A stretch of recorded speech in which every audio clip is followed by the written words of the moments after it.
Yo, for today's video mga lode, meron tayong nakitang leak mga lode sa ating vacuum line.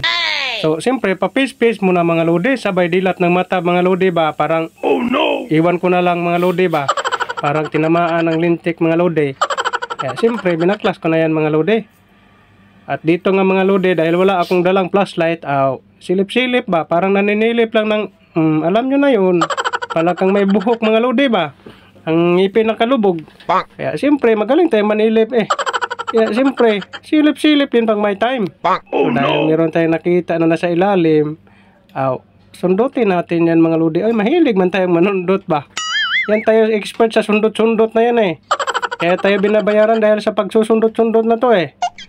Oh, kita niyo mga lodi, oh may bara. Kaya naman pala sumisingaw dahil may bara doon sa ilalim. Ay, lumalabas na yung lamang loob mga lodi oh. Dahan-dahan kung sinusungkit ba. Iwan ko na lang kung ayaw mong lumabas. Pag hindi ka lumabas, ako yung lalabas. Hindi talaga pwedeng ipagwalang bahala itong mga ganitong singaw mga lodi. Mga ganitong problema. Dahil pag lumala to, nako, madilid vacuum, apektado yung buong barko, nako. Kami din ang problema. Baka magkaroon din ng mga bara sa ibang linyada.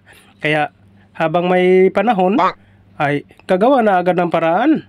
Mamaya na tayo magpitiks-pitiks pag okay na yung trabaho natin at nakita natin na wala ng problema ba. Kaya hanggat may problema, todo focus muna tayo. Mamaya na tayo magtago-tago pag okay na ba, wala na tayong problemahin ba. Siyempre, ganun lang talaga ang trabaho. Hindi sa lahat ng oras kailangan natin magpitiks. Pagdating sa mabilisang trabaho, kailangan tutukan din natin para siyempre iwas backjob tayo mga lodi ba. So ito pala yung mga vacuum system namin mga lodi oh. Napakaliit lang ng space mga lodi kaya hindi tayo makakilos ng mayos. Kailangan natin magdahan-dahan para siyempre para hindi tayo masugatan ba. At dito mga lodi ay nilagyan ko rin ng slug ring. At dito nga mga lodi ay palo lang ng palo, sabay ngiti-ngiti din ba pag may time, pa-cute kahit hindi naman cute, mukha namang akyot. Kaya siyempre daan natin sa padahan-dahan mga lodi ba. At least sigurado tayo sa ating ginagawa para mamaya, okay na to mga lodi ba. So, dahan-dahan lang. Dahan-dahan lang bigla mga lodi ba para siyempre para hindi masakit, para magawa natin ng maayos yung trabaho ba na walang bulilyaso ba, walang backjob. Yan ang pinaka-importante dyan mga lodi.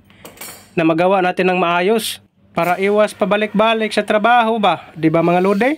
Ganun naman talaga. Ayan, ayos na. At dahil ayos na mga lodi, sisigarduhin pa rin natin para siyempre, para wala nang babalikan ba. Ayos na talaga bago tayo umalis. Siyempre, panigurado to mga lodi ba para makatulog tayo ng maayos ba at wala tayong iisipin. Dahil hinigpitan ko na dyan mga lodi para sigurado wala talagang singaw ba. Higpit call. Nilagyan ko pa ng mga lodi.